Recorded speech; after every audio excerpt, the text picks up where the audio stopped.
We mentioned a couple times that we overpacked. That is an understatement. So we did it up on trail a day less than what we had anticipated. So we suspect that this is what we would have needed had we been out the one extra day. And it's actually more than what we would have needed had we been out the last day that we had anticipated. So that means all of this is just sheer overpacking. Tuna creations, chicken creations, it never sounded good to us on trail. First of all, I would have to say we do buy the ones that are in water, so that was kind of an issue. They're not very high in calories. And for the amount of weight you're carrying compared to your calorie intake, probably not the smartest. Moving on, bagels. There actually should be 6 in there. We did end up ditching 3 of them early on trail when we were just heavily realizing that we were overpacked. So we did not eat a single bagel. We also ditched half of the tortillas because the same reason, we were just severely overweighted. The chocolate bars kind of melted down pretty flat, and you know, when it's mushy on trail, it didn't really sound all that appetizing. Although those Think Thin bars, in the morning when it was still cool, I did eat one so that it was still had some firmness to it, and it was good. And then let's see. Surprise during a midnight snack, or not a midnight snack, right before bedtime snack.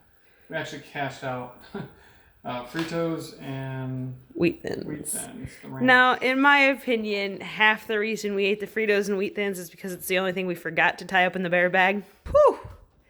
So we had some extra Stinger waffles. Those are amazing on trail, though. I don't think I will ever feel bad about overpacking Stinger waffles.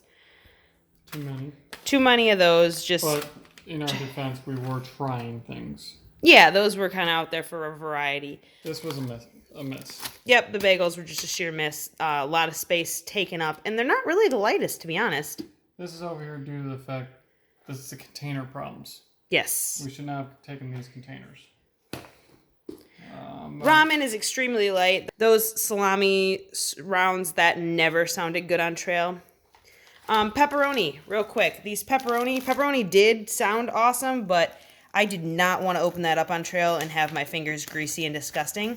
What did work was these pepperoni, can you just pull one of those out so I can see it? These pepperoni sticks worked. They're not greasy. They last up to 5 days after opening without refrigeration, and it was delicious. That was really awesome to have. All right, the Stinger Energy Chews. Still want to take one of these on the next one to see if they would help on my electrolytes. Jim still wants to try the Energy Chews, yep. I personally really have a love for the Mio Energy. That's really all I need for my caffeine in the morning. Before Food and Water, we were both straddling the 15-pound marker, 14-pound, I would say. And then, actually, I did weigh after food, didn't I? We were both at about 25 pounds after food. So that gives you an idea. We were carrying 20 pounds in food, which is just, whew, that is obscene. And we knew that, but again, we wanted to try things. But then you take that 25 pounds, you add in the fact that between the two of us, we carried roughly 6 liters of water. We were overweighted. Jim and I both are roughly 150 pounds. He's a little over, I'm a little under.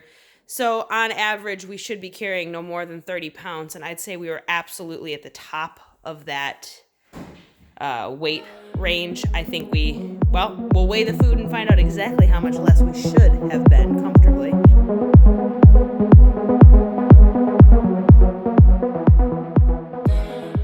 right, so this is all of the food that we absolutely did not need to take with us on trail. Here we have the sheer volume. You can see clearly how much pack space this is. I mean, this is a whole sleeping bag worth of pack space, which is just crazy. We carry 55 liter, I think mine is 55, I think yours is as well. 55 liter backpacks, and Jim's was full to the brim. Mine was not as full, but volume. And then we're gonna weigh this here to find out exactly how much weight we had on us that we didn't need. Now this weight is distributed between 2 people, but between this and some of the gear that we didn't need, it's gonna amount to a lot. All right, so we have a weight here of 7.5 pounds of food that we just didn't need. So with the 3-day trip that we had planned, we would have needed the food that we left out of this bag, but for the trip that we had planned, this is all food that we absolutely did not need, amounting in 7.5 pounds. So, rookie mistake number 1, way overpacking on food. We weren't sure, given the fact that there's 2 of us and the calorie burn is so high on trail, how much we were gonna need. When we're moving and stuff, you're not hungry, which at the end of the night, one thing we noticed was after we tied our bear bag up, neither one of us were hungry at all. So we put in what we thought was all of the food, tied the bear bag up, we were good to go.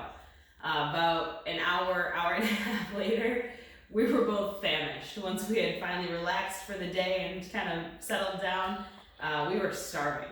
But we did find that we had accidentally left out the Fritos and the Wheat Thins, so we kind of cleared those out, so it worked out. But once the bear bag is tied up, you do not want to bring it down. Not really. It's kind of a, end of the night, you're tired, you don't really want to mess with it again. It's already up there. So I would, in the future, I think, pull aside a protein bar or a Kind bar, just something, just to get you through the midnight munchies. But other than that,